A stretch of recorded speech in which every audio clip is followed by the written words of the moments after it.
So John Carpenter's Escape from New York finally arrives on Ultra HD 4K Blu-ray in the United States, courtesy of Screen Factory from the scan and restoration done by Studio Canal a couple years ago. So if you're in the UK and Europe and stuff like that, you probably already grabbed up that version released by Studio Canal. But it's kind of a nice thing to talk about this release because Studio Canal not only gave Screen Factory just the scan and restoration they did, they also gave them a couple new bonus features. And so you got this brand new, at least to us in the United States, it's brand new, about a 52-minute documentary on the making of the entire film. A lot of the main players, they got some archival footage of John Carpenter, also got Dean Cundey and a couple of the producers and special effects guys, and a couple of authors and historians kind of talking about the film in retrospect and where its place was in the history of cinema and stuff like that. So it's very highly well produced. Studio Canal also always produces very high-end quality featurettes and documentaries and stuff, so it looks really good. It was really just extremely well produced. And they gave us trailers from hell, a little thing from that YouTube channel. They kind of be able to put on a lot of these newer releases, stuff like that. So they get some certain filmmakers talking about the trailers for the film, talking about what its place was, what the film meant to them, stuff like that. So it's a nice little addition they put into the new remastered disc on the entire set for the regular 1080p Blu-ray. But we want to talk about the 4K version. And like I said, since this was put together a couple years ago, it's kind of interesting to know, because I've got the ones for They Live and Prince of Darkness, which were also Studio Canal prepared versions. It looks like Screen Factory did a little color shifting here. They did a little tweaking on the colors on those transfers before, but looking at Capsaholic and comparing the rip I have now of the new 4K restoration towards that, looks like they did absolutely no alteration. Looks like it's almost an exact one-to-one with maybe a fresh encode from Screen Factory. So if you have the old version, you have no reason to get this. If you import it or stuff like that, you're pretty much golden as it is. But this has Dolby Vision and also has a new Dolby Atmos surround track, where I was watching this whole thing just on the soundtrack alone, because they got that, the 5.1 mix, and they had the restored original stereo mix. And I was flipping between all three of them. I was like, they all sound very, very consistent. There doesn't feel like there's any sort of drop-off in any which one of them. All they have the same quality of the sound effects are all the same. The sound mix is all balanced the same way. All these different things. And going between, since I don't have an exclusive Atmos setup, I have to down mix it into my 5-speaker setup. There wasn't really much of a discernible difference in terms of how the surround channels were working between that and the 5.1, but I would definitely say if you have an actual Atmos setup, all the speakers and the decoder and the receiver, all that type of stuff, absolutely go for it, because, like I said, there's no drop-off. The quality is still completely there. The audio level is consistent between all three tracks, so they're all very well mastered, and you get all the qualities of various sound effects, and also the Carpenter Howard score in this whole thing really pumping through the entire speakers. It really sounds very exceptional. So if you've ever heard it on a previous Blu-ray or stuff like that, the quality is still absolutely there, and it's well worth listening to in that regard. But the actual transfer is kind of interesting, because I have the old collector's edition one that came out about 2015, which was done from the interpositive. This is probably gone back to the original negative and redone a lot of the color timing back to what Dean Cundey and John Carpenter probably would have wanted, but it wasn't exclusively approved by them. But you can see in the old collector's edition transfer from Screen Factory, there's a little bit of blue tinge to certain things. It looked a little bit more modern color grade approach to the whole thing, especially in that scene where you got Snake Plissken and he's kind of going over the array of gadgets and weapons and stuff like that, and a very cool color scheme on that whole thing. With this new transfer, that's completely removed. It's a much more of a neutral, a little bit shading a little bit more on the warmer side of things.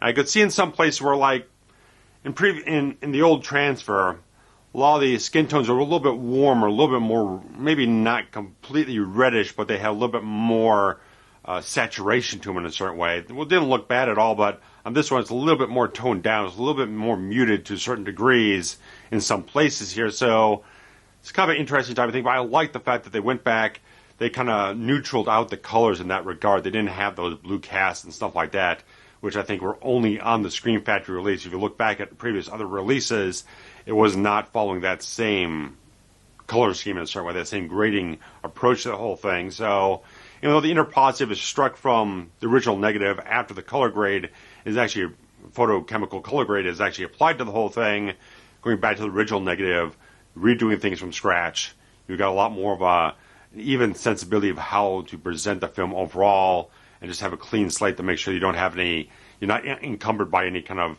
odd things that might have been deteriorated or things that might have been in the inner positive that you can do a lot more precisely now with digital color grading, all that type of stuff. But I thought the transfer was very good. It's not a very colorful film. Escape from New York is a very darkly shot film because most of it takes place at night. About 97% of the entire film is at night, out in these. They actually shot in St. Louis when St. Louis had this fire and kind of ravaged a whole bunch of neighborhoods and stuff like that. So they just found this burned out section of the entire city, and they were able to shoot there with these new high-speed lenses where they could capture better light with less light. You could get a better, clearer exposure on the film stock using less light, so they're able to get more depth into the entire length of the streets in St. Louis, doubling for New York in this post-apocalyptic sci-fi story. So, Dean Cundey's cinematography looks absolutely fantastic here. It's very well replicated. They didn't do anything too weird, but get all these different qualities where it's they didn't crush any blacks or they didn't do anything too crazy with it. It's almost a very light sort of HDR grading the whole thing. It's not doing anything crazy with it. It still looks very, very good. So it's they didn't blow out highlights. I think actually some of the highlights have been a little bit more brought down a little bit. There's not as many things quite blown out like the sky. When you get a few daylight scenes, the colors come out much more naturally and a few other things. I think just the grading just does a very nice job to keep it without getting crazy. Sometimes HDR color grading, especially on earlier HDR 4K releases, got a little overboard with bleeding colors and stuff like that. I think we've gotten to a point now where most colors are doing a very nice, subtle job when the film calls for something like this, where it's a lot of pitch black stuff, not a lot of healthy colors, a lot of browns, earth tones, stuff like that, and a lot of the costuming stuff like that. So a lot of blacks and whites and browns. So they're not going crazy with anything. And the few sparks of color you get are some of the fires going on in certain places here and there. It comes out very nice and naturally. So I think they did a very nice job overall with the Dolby Vision HDR on this whole thing. Had zero problems watching the film with HDR, Dolby Vision, stuff like that. Went off completely flawless. So I've had a lot of problems with Paramount Blu-rays where the 4K and the Dolby Vision causes some technical issues with my setup, but Screen Factory ones never seem to have that problem, so maybe they're not loading too much metadata in the entire transfer between HDMI cables, stuff like that. Never have a problem with it. It always comes out very, very nicely. I think they did just a fine job with it. And like I said, the Atmos, I think if you have an Atmos setup, definitely let me know how that improves upon the 5.1, because it didn't feel like there was too much new things to kind of grasp in how the film was mixed, but the fact that they remained very faithful to how it sounded before is an extremely admirable type of thing, because sometimes they do an Atmos or DTS:X and they're doing this entire oral spatial type of thing, and they really go way too far with it, and they kind of change the entire soundscape of the entire film way too much. So I like the fact that they kept everything very much in line and didn't get crazy with any kind of weird new ideas of how to mix the film.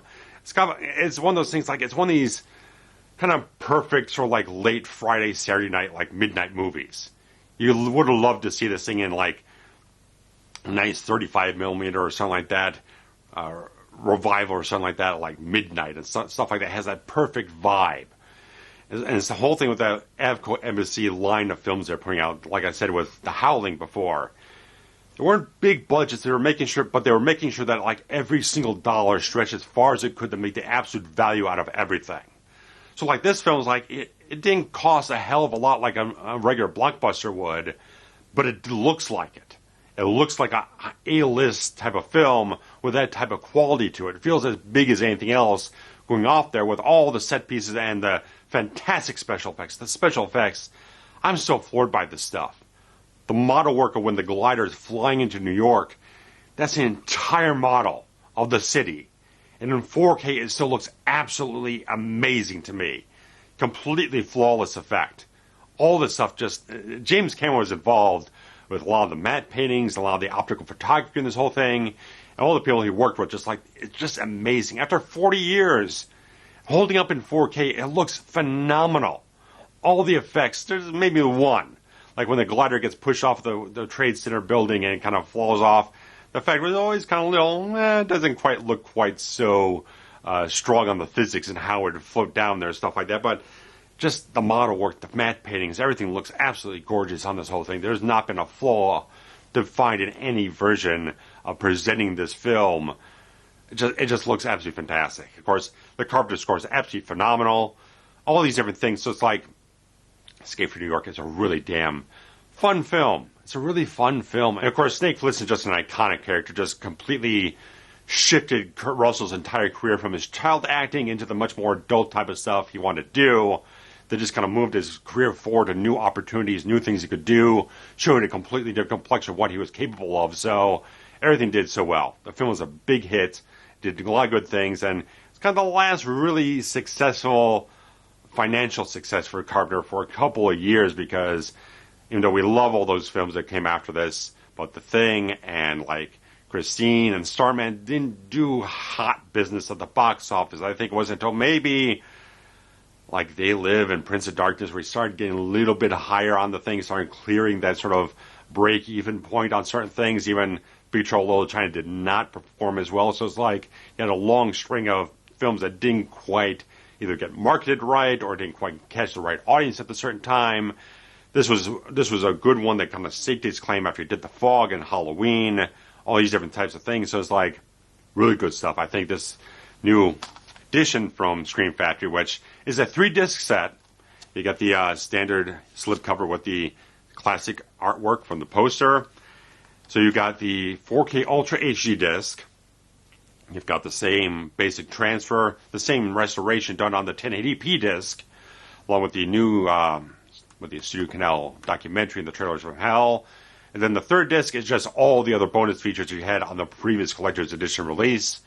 So you're really not losing anything. You're getting a whole lot. The documentary plus the new transfer and the Dolby Vision and the Dolby Atmos, I think is well worth it. If you really want to get a little bit of an upgrade on the whole thing. Like I said, I don't think I saw a whole lot of like extra like pop out detail or anything like that, but I think there's just like really good sensibility of grading the film back to a little bit more of that neutral color scheme, getting a little bit of that blue cast, a little bit of the teal cast out of the entire film.